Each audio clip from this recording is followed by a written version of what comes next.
The field is set for the Cane Pace final. Top trotters were on display this past weekend, and one of racing's biggest weekends lies dead ahead. Hi, I'm John Pavlak. Welcome back to another edition of Eye on Harness Racing. And then there were eight. 8 sophomore pacers will be behind the gate on September 6th for the Cane Pace, the first leg of the pacing Triple Crown. This past weekend, the Cane Pace Elimination at Freehold Raceway provided 5 finalists to go along with 3 others who were seeded into the final. I'm Gorgeous showed that he belonged with a track record performance. It's I'm Gorgeous, still strong. Woodstocking's coming, but so is the wire. I'm Gorgeous, Woodstock, and I'm Gorgeous. Takes him wire to wire in the Cane Pace Elim. BG's Folly, seen here, was among those seeded into the final, along with Del Marvelous and One More Laugh. The son of rock and roll Hanover has won 8 of 19 and more than $500,000 this year. He's an intriguing possibility for the Cane, given his liking for half-mile tracks, something important with the Little Brown Jug looming. Trainer Sam DePinto recently spoke with our Ken Weingartner.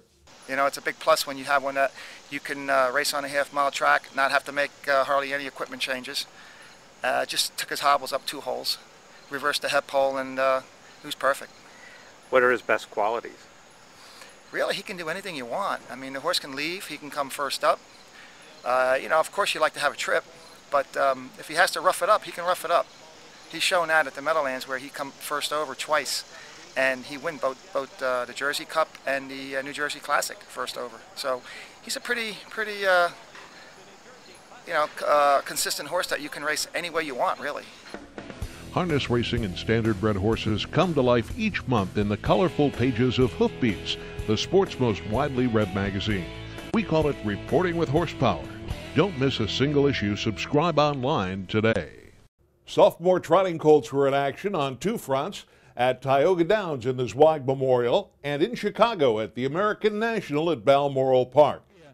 At Tioga, Lucky Chucky followed his previous week's world record win in the Colonial with a sharp 153-3 victory in the first division of the Zweig Memorial. And then here in the second division of the $270,000 Zweig, Temple of Doom lowered Chucky's 1-week-old world record. Temple of Doom is striding strong on the lead, and Pilgrim's Chucky in a full-out drive. Temple of Doom from start to finish in the Zweig, 152-4. This past Saturday was another big night for driver Dave McGee after winning the American National for 3-year-old filly trotters with Springtime Volo. He is seen here guiding Wishing Stone to a win in the $150,000 AmNat for sophomore colt trotters. It's Dave McGee and Wishing Stone, final 16th of a mile, getting away from Great Emancipator, and it's going to be Wishing Stone.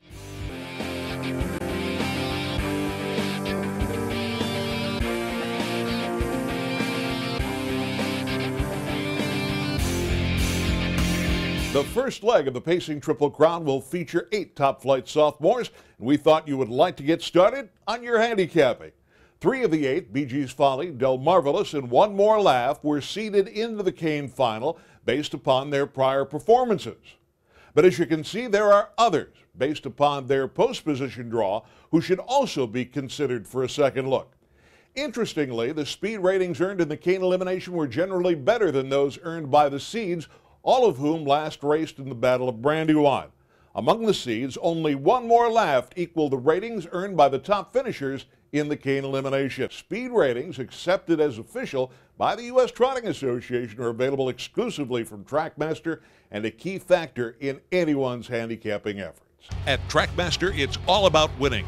Powerful handicapping products built on official USTA data help you be the best horse player you can be. And free services such as StatsMaster and the Virtual Stable also put the odds in your favor. The winning starts at TrackMaster.com. I, like you, want my life kept simple.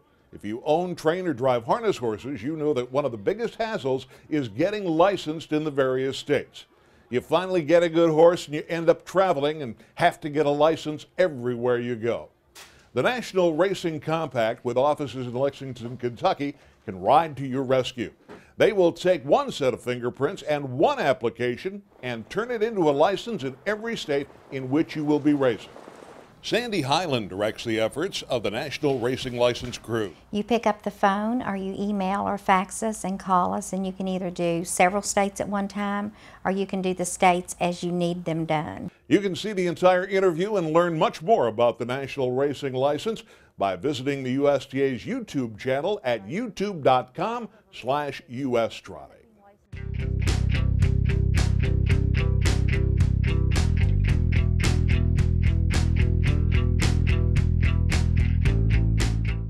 As you just saw, what a great schedule of races at Mohawk this coming weekend. The Metro Final, the She's a Great Lady, and the Canadian Pacing Derby.